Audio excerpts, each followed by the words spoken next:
Hello students, स्वागत करता हूं आप सभी का सीयूटी कॉन्सेप्ट में। आई होप आप सब बहुत अच्छे होंगे। तो अभी क्या है कि अभी कई सारे अलग अलग यूनिवर्सिटीज़ में आपका जो है वो अलॉटमेंट शुरू हो चुका है। फर्स्ट राउंड का रिजल्ट भी आ चुका है। जैसे बीएचयू का देखें, डीयू का देखें, हम हेमवती नंदन बहुगुणा यूनिवर्सिटी का देखें, हम डॉक्टर हरि सिंह गौर यूनिवर्सिटी का देखें, या फिर केरला यूनिवर्सिटी का देखें, असम यूनिवर्सिटी का देखें। ऐसे कई सारे नामी यूनिवर्सिटीज़ हैं जहाँ पर आपका अलॉटमेंट शुरू हो चुका है। अब इस बीच क्या है कि बहुत इंपॉर्टेंट चीज़ है जो कि आपको समझना होगा कि अभी क्या कर रहे हो आप। यहाँ पर आपको मान लो अलॉटमेंट हो गया, ठीक है, कहीं भी किसी भी यूनिवर्सिटी में आपको कोई एक सीट जो है आपको मिल गया, आपके प्रेफरेंस के अकॉर्डिंग आपको मिल गया।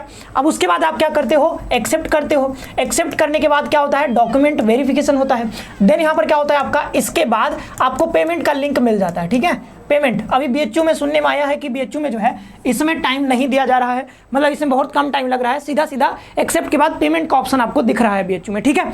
तो मे भी अगर ऑनलाइन नहीं हो रहा है अभी, ठीक है, उतना, तो जो है ऑफलाइन में आपको अच्छे से जो है डॉक्यूमेंट अपना प्रेजेंट करना होगा। हालांकि होता है और ऑनलाइन भी होता है, लेकिन इस बार बच्चों ने बताया कि सर डायरेक्ट जो है एक्सेप्ट करने के बाद तुरंत हमको पेमेंट का ऑप्शन मिल जा रहा है। तो ठीक है, कोई दिक्कत नहीं है, बट आपको ऑफलाइन में तो आना ही पड़ेगा और ऑफलाइन में अपने सारे डॉक्यूमेंट्स दिखाने ही पड़ेंगे, ठीक है। और डीयू में तो है, डीयू में तो सही से चल रहा है, जैसा चल रहा था पहले भी, कि यहाँ पर डॉक्यूमेंट वेरिफिकेशन के बाद आपको पेमेंट का ऑप्शन दिख रहा होगा। वैसे ही मतलब यही प्रक्रिया लगभग सभी जगह होती है। तो अब क्या है कि यहाँ पर अब जैसे कि अभी सब मान लो को आपका एडमिशन हो जाएगा। एडमिशन होने के बाद सारे जब काउंसलिंग के जो है जितने भी राउंड में काउंसलिंग होने हैं, एडमिशन होने हैं, अलॉटमेंट होने हैं, अलॉटमेंट जब हो जाएगा, सारे राउंड्स खत्म हो जाएंगे, उसके बाद क्या होगा कि यूनिवर्सिटी जो है आपको एक एडमिट कार्ड देगी और एडमिट कार्ड पर मेंशन होगा कि भाई आपको इस जगह पर इतने समय पर और इस डेट को आना है ऑफलाइन वेरिफिकेशन के लिए। तो उस दिन आप सारे डॉक्यूमेंट्स के साथ वहाँ पर प्रेजेंट होना होगा और देन वो आपके जो है सारे डॉक्यूमेंट्स सही से देखेंगे। और ऑफलाइन देखने का तो अलग ही होता है, ऑनलाइन आपने भेज दिया है, ठीक है, वो अलग बात है, लेकिन आपको ऑफलाइन भी सारा डॉक्यूमेंट वेरिफिकेशन करवाना होगा। वो आपको यूनिवर्सिटी की ओर से एडमिट कार्ड के थ्रू आपको बताया जाएगा, ठीक है। तो अभी के लिए तो आप अगर पेमेंट कर दे रहे हो तो पेमेंट करने के बाद आप समझो कि आपका एडमिशन लगभग एकदम पक्का हो गया है, प्रोविजनली पक्का हो गया है। और जब आप बाद में अगर कैंसिल कर लेते तो अलग बात है, नहीं तो अगर फिर मान लो कि सेकेंड राउंड आता है, सेकेंड राउंड में अगर कुछ गड़बड़ी नहीं करते हो तो लगभग आपका पक्का है, मतलब एडमिशन आपका पक्का है। फिर वही है कि अगर आप ऑफलाइन वेरिफिकेशन करा लोगे फिर आपका क्लासेस स्टार्ट हो जाएंगे, ठीक है। तो अब एक एक करके देखेंगे कि डॉक्यूमेंट्स कौन कौन से लगेंगे ऑफलाइन काउंसलिंग के टाइम पे, ऑफलाइन जब आप वहां पे जाओगे काउंसलिंग वेरिफिकेशन के टाइम पे।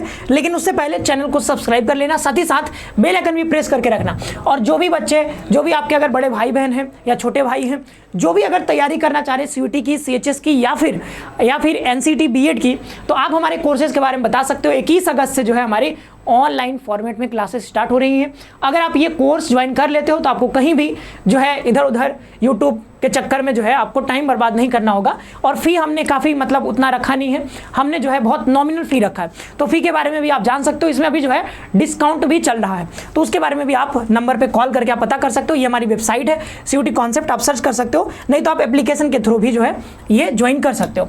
अब ये नंबर हम लिख देते हैं यहाँ पे, इस नंबर पर आप कॉल करके जो है कोई भी समस्या हो कोर्स रिलेटेड या फिर और भी कोई समस्या हो तो यहाँ पर आप बात कर सकते हो, ठीक है। इस नंबर पे, इस ऑफिस वाले नंबर पे कॉल करके आप पता कर सकते हो अगर कोई कोर्स के बारे में जानना है या फिर आपको काउंसलिंग से रिलेटेड कोई प्रॉब्लम है, ठीक है, तो वो भी आप यहाँ पर बात कर सकते हो।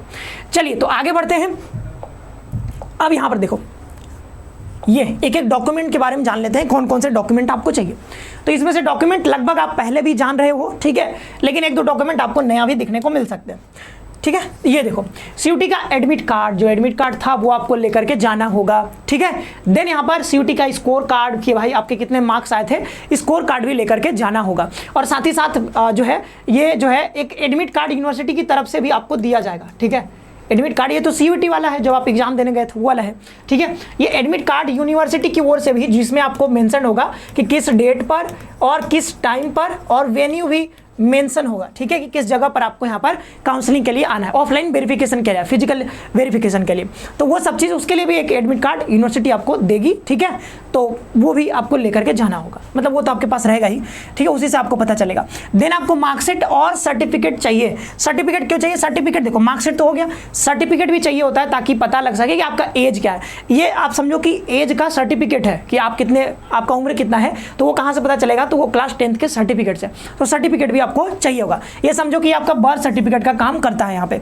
मार्कशीट फॉर क्लास 12, तो जो है क्वालिफाइंग एग्जामिनेशन है तो इसका मार्कशीट चाहिए, और क्वालिफाइंग एग्जाम मतलब कि यहाँ पर 12th का आपको यहाँ पर सर्टिफिकेट भी चाहिए होगा। तो सर्टिफिकेट और आपका यहाँ पर क्या होगा, मार्कशीट दोनों चाहिए, ठीक है। मार्कशीट में आपके लिखे होते हैं कि कितने मार्क्स आपके आए हैं, और सर्टिफिकेट भी होता है। तो कई जगह जैसे बिहार बोर्ड में सर्टिफिकेट आपको अलग से दिया जाता है, यूपी बोर्ड में दोनों एक ही में होता है, एक ही पेज होगा, मतलब इस पर आपका मार्कशीट और सर्टिफिकेट दोनों होता है, मार्कशीट कम सर्टिफिकेट ऐसा होता है, ठीक है, यूपी बोर्ड में। तो आगे बढ़ते हैं, ये रहा। फिर इसके बाद आपके स्कूल से जहां से भी आपने 12th पास किया है उसमें आपको चाहिए होगा क्या, वहां से आपको लेना होगा एक ट्रांसफर सर्टिफिकेट, ठीक है। क्या लेना होगा, ट्रांसफर सर्टिफिकेट। ट्रांसफर सर्टिफिकेट के बाद आपको वहां पर कंडक्ट, ये जो है टीसी हो गया, और फिर कंडक्ट सर्टिफिकेट या फिर इसको कैरेक्टर सर्टिफिकेट भी बोल सकते हो। तो ये दोनों आपको चाहिए होगा, जो कि आपके प्रिंसिपल सर बना करके देंगे, ठीक है। तो बना करके आपने हो सकता है ले लिया हो, नहीं लिया हो तो बाद में जाकर के ले लेना, काउंसलिंग के टाइम पे जरूरत पड़ेगी आपको, ठीक है। तो अगर अभी ऑनलाइन जब आप रजिस्ट्रेशन करा रहे थे वहां पर जब फिल कर रहे होगे तो वहां पर हो सकता है आपने, क्योंकि ये चीजें मैंडेटरी नहीं होती हैं तो आपने हो सकता है फिल नहीं किया होगा, लेकिन ये मैंडेटरी हो जाएगा कब, जब आप फिजिकल वेरिफिकेशन के लिए जाओगे, ठीक है। तो फिजिकल वेरिफिकेशन में आपको ये मैंडेटरी है, आपको दिखाना ही पड़ेगा ट्रांसफर कंडक्ट सर्टिफिकेट, ओके। फिर यहाँ पर कास्ट सर्टिफिकेट अगर एप्लीकेबल है तो, और ये सेंट्रल लेवल का सर्टिफिकेट यहाँ पर चाहिए होता है। जैसे अगर आपको यहाँ पर EWS है, SC ST, ठीक है, या फिर OBC भी, अगर आपका कोई रिजर्व कैटेगरी है तो आपको कास्ट सर्टिफिकेट भी यहाँ पर देना होगा, ठीक है, कैटेगरी सर्टिफिकेट आपको यहाँ पर देना होगा। देन यहाँ पर और सेंट्रल लेवल का चाहिए, ठीक है। कई बार पहले भी बता रखा हूँ, अगर किसी ने अभी भी स्टेट का लगाया है तो भाई हो सकता है DU में आपका कैंसिल हो जाए, लेकिन BHU में हो सकता है ऑफलाइन होगा तो BHU में मौका बन सकता है। अभी भी जाकर के सेंट्रल वाला जल्दी से बनवा लो, ठीक है। पता नहीं इतने दिनों से हम कह रहे हैं, फिर भी कई बच्चों ने जो है स्टेट वाला जो है फिल कर दिया है रजिस्ट्रेशन के टाइम पे। अब कैसे होगा, DU तो कैंसिल कर देगी, फिर क्या करोगे आप बताओ।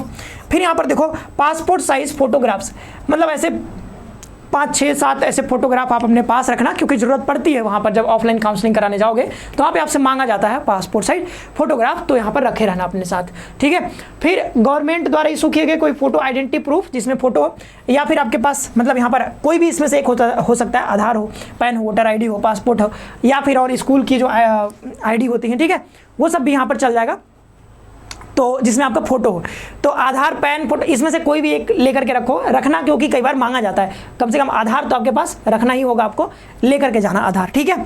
फिर यहाँ पर कोटा सर्टिफिकेट, जिनका कोटा है, जैसे अगर स्पोर्ट्स कोटा है, ठीक है, स्पोर्ट्स कोटा है, EWS कोटा है, ठीक है, और भी साथ में कई सारे कोटा होते हैं, कश्मीरी माइग्रेंट्स, कोई भी अगर कोटा आपके पास है तो उसका भी सर्टिफिकेट आपको चाहिए होगा। तो ये सारे सर्टिफिकेट, ये कोटा सर्टिफिकेट और ये यहाँ पर क्या है, ये जो था आपका कैटेगरी सर्टिफिकेट, तो कैटेगरी सर्टिफिकेट अलग और कोटा सर्टिफिकेट आपको अलग से, तो ये जो है आपको पास होगा तभी जो है मान्यता आपको मिलेगी, मतलब इस कोटा में तभी आप एडमिशन ले पाओगे, नहीं तो। अच्छा, यहाँ पर EWS लिख दिया क्या, EWS तो दूसरा होता है ना जी, PWD, ठीक है, PWD लिखना था, हमने जो है EWS लिख दिया। तो ये स्पोर्ट्स कोटा, PWD कोटा, या फिर कश्मीरी माइग्रेंट, जो भी है आपके पास कोई कोटा है तो आप उसको लगाओगे तो आपके पास सर्टिफिकेट होना ही चाहिए, ऑफलाइन में आपसे मांगा जाएगा, ठीक है। और कास्ट सर्टिफिकेट के लिए तो बता ही दिया, कैटेगरी वाला EWS OBC, ठीक है, सेंट्रल लेवल का आपका होना चाहिए। तो ये सारे डॉक्यूमेंट्स आपको ऑफलाइन फिजिकल वेरिफिकेशन के टाइम पे आपको रिक्वायर्ड होंगी। आप अच्छे से जो है इसको अरेंज करके रखो अपने पास, और चाहो तो इसके कॉपीज भी निकलवा लेना। जैसे ट्रांसफर सर्टिफिकेट वो तो जमा हो जाएगा, बट जैसे कि ये कैटेगरी सर्टिफिकेट आपका है तो ओरिजिनल ही जमा करना होता है, ठीक है। जैसे मेरे पास मान लो कि EWS का सर्टिफिकेट है तो EWS का ओरिजिनल ही जमा करना होता है। हालांकि ओरिजिनल वो देख सकते हैं, बट उसका आप क्या करना, फोटो कॉपी निकलवा के रखना, जेरोक्स निकलवा के रखना, 2-3 ऐसे निकलवा करके सबका, जैसे सर्टिफिकेट का, ठीक है, मार्कशीट का 3-3, 4-4 निकलवा करके अपने पास रखना, ओके, ताकि आपको कोई दिक्कत ना हो। और बाद बाकी सब तो बता ही दिया, इसमें सारे डॉक्यूमेंट्स जितने भी रिक्वायर्ड होंगे, तो ये सब अपने पास रखो। और कोई भी समस्या आता है तो बताना, ठीक है, कमेंट बॉक्स में बताना, या फिर नंबर दिया है उस पर भी कॉल कर सकते हो। साथ ही साथ चैनल को सब्सक्राइब करके बेल आइकन जरूर प्रेस करके रखना। मिलते हैं नेक्स्ट सेशन में, आप सभी का बहुत बहुत धन्यवाद। खुश रहो, मस्त रहो।